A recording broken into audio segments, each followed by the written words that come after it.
मित्रों, आज भजन कार्यक्रम के पश्चात मेरे एक मित्र जो तबला बजाते हैं कहने लगे कि आपने बड़ी अच्छी कथाएं सुनाई हैं, बड़ी प्यारी लग रही थी। इसी दौरान जो बात आगे बढ़ी वो इस तरह से थी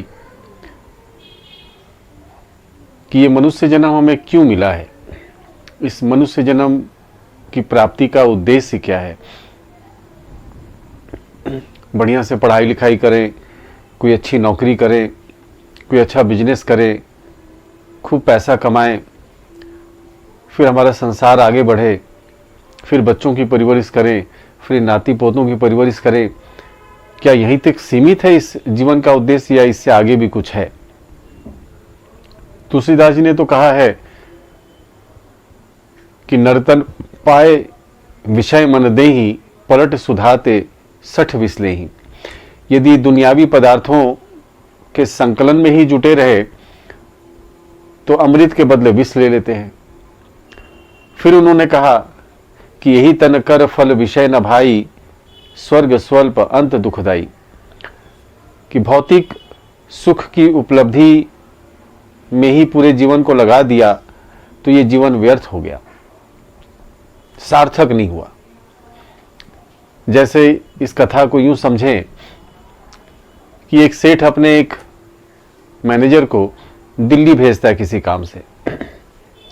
हफ्ते भर बाद वो मैनेजर वापस आता है और सेठ पूछता है कैसी रही आपकी यात्रा।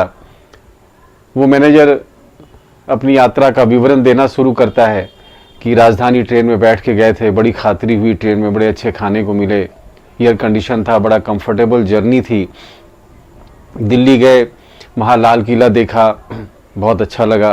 कुतुब मीनार देखा, बहुत अच्छा लगा। जंतर मंतर देखने गए, बड़ा अच्छा लगा। इस तरह से वो दिल्ली शहर का पूरा विवरण उस सेठ को देता है, अपने सेठ को देता है। थोड़ी देर बाद सेठ पूछता है कि मैनेजर साहब, कुछ काम भी दे के आपको भेजा था, वो किया कि नहीं आपने? तो वो मैनेजर बोलता है, अरे महाराज, सेठ जी, दिल्ली घूमने के चक्कर में वो काम तो रह ही गया। आप सोचिए, वो सेठ खुश होगा अपने मैनेजर पे? जिस काम के लिए भेजा था दिल्ली, वो काम तो नहीं किया, बाकी सारा काम करके चला आया। हर मनुष्य के साथ लगभग ऐसी ही घटना है कि ये दुनिया में भगवान जी हमें भेजे हैं, दुनिया का आनंद ले रहे हैं, खट्टे मीठे का आनंद ले रहे हैं, प्रकृति का आनंद ले रहे हैं, पहाड़ों का आनंद ले रहे हैं, बहुत तरह से मनोरंजन कर रहे हैं।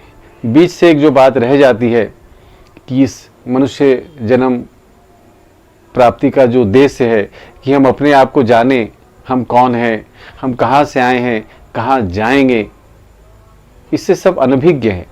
और शायद यही कारण है कि दुनिया भर की उपलब्धियों के पश्चात भी इंसान संतुष्ट नहीं है, क्योंकि जिस काम के लिए वो इस दुनिया में आया है या जिस काम के लिए भगवान जी ने उसको मानव शरीर दिया है, नर्तन दिया है, उसकी उस उद्देश्य की पूर्ति तो वो करता नहीं है, बाकी सारी चीज़ों की पूर्ति वो करता रहता है।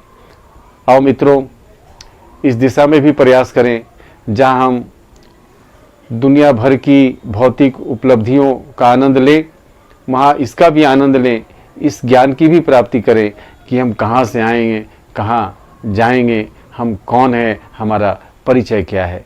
धन्यवाद।